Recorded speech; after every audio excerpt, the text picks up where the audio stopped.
Welcome into this week's edition of On the Spot. I'm Tony Mulvey, Senior Research Analyst here at FreightWaves, joined by Kevin Hill. Kevin, how are you? Doing great, Tony. Doing great. Ready to talk about the spot market. Awesome. Yeah, and the spot market's been one of those things. We saw new session lows earlier this week. We're seeing, or cycle lows, I should say, where we saw rates really, especially on the NTIL, so that line haul rate, fall to $1.96. We saw it on the NTID yesterday, where we saw it hit $2.80 on the NTID. So, I mean, we're seeing a slowdown in the spot market, but contract rates haven't reacted necessarily the same way. And I know you and Joe put out a survey where we're going to release a white paper about this survey about when contract rates, how far below they have to fall, or how far spot rates have to fall below contract rates, and how long that kind of takes before you start to see some turnover. Maybe provide a little background about some of the results from that survey. Yeah, the general rule of thumb is that through two surveys now, one in 2019 and now one just a few weeks ago, is that between 1 and 3 months, or I guess we'll start with spot market rates have to fall about 15 to 20% over a course of 1 to 3 months to make sure that it's a firm trend, and then you'll see contract rates then start to move, right? Start to move, you'll see shippers either renegotiate contract rates or move more freight into the spot market. Both of those have the same result of moving contract rates down. And it's something that we're starting to see right now. I think our first chart we have up here is the spread between contract rates and spot rates, and it's 91 cents right now, differential in red. And we haven't seen anything like that since, really April of 2020, which happened, maybe for a couple months whenever the economic lockdowns began. Yeah, I mean, if you look at this chart, we only have it back a year, but if you look back in 2020, the spread right now is actually wider than it was in that April-May period of 2020. And it quickly recovered thanks to spot rates. Contract rates obviously lag behind. You see them go positive where they stayed throughout 2021.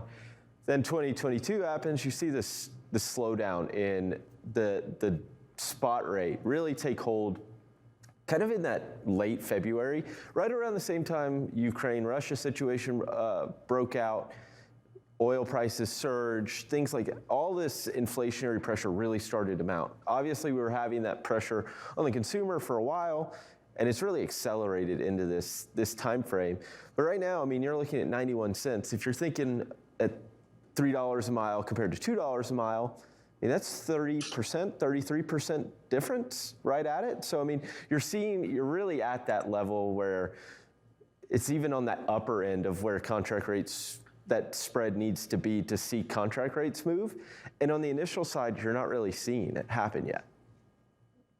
You're not seeing it happen yet, but part of the survey, there's certainly the back half of the survey and the white paper that we'll have out soon shows that that's in the plans for shippers, right? Because that's what some of the questions were. Certainly a lot of confidence readings on their own business models, kind of their inventories, what they expect from 2022, but also expectations for renegotiating and contract strategies for the back half of 2022.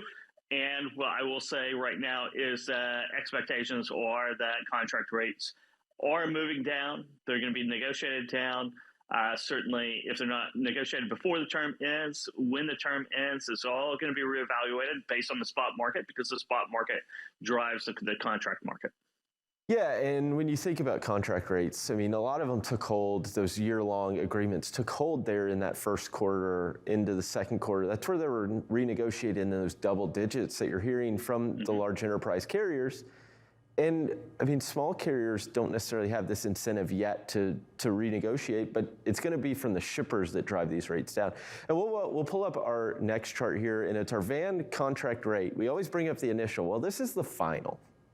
So this is lagged about 50 days. So we're seeing, but the difference is, this is where you can see shippers kind of take that bargaining power, that negotiating leverage that they have, and put it to use. Typically, you don't see these big movements. But if you look back in March, you saw about a 10% decline from where we were in March, where it peaked at about $3.03 a mile, to the $2.77 that right in that mid-April range. And then if you look at the NTIL that we have on here as well, it's continued to move down lower. So, I mean, you're really starting to see shippers use that leverage, especially the big ones that have that bargaining power, that 30, 60, 90 days after a load's picked up, to really kind of drive rates a little lower. You do, and that's exactly what we're seeing. We're seeing this tick down in the final published contract rates that are matching the spot market. And both of these are excluding fuel, which is very important to remember. Excluding fuel, just the line haul rates with the market of supply and demand of trucking capacity is showing you, and it's showing you that the back half of 2022 is going to be deflationary. And, we've dropped 33%. We're still inching down. I don't know where the bottom is. And the bottom is probably undetermined right now. A lot of it has to do with inflation, with fuel pricing, and certainly with the Fed raising rates, how aggressive they're going to be. Were they too late raising rates into a falling economy? Those are all questions that are going to be answered, and we'll be looking at inventory levels in the job market to see kind of what the demand function or load volume function is for the back half of 2022.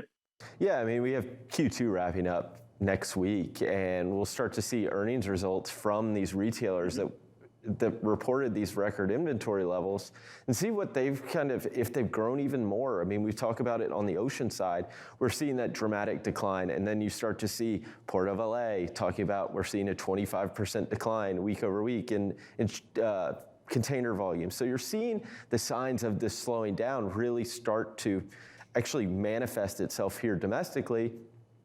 And I mean, that's what's going to happen. I mean, we're right in, me and Donnie talk about it all the time, this in between 4th of July, we never really saw an increase in freight demand. Rates really haven't jumped up any significant way. I mean, we saw it day over day, they bumped up to about 290, but I mean, the last 5 days are all below that 290 level. So there's still that downward movement trend line on the spot rates. And I mean, what comes after the 4th of July, when it's already typically a lull, is that exacerbated this year when June's been pretty soft?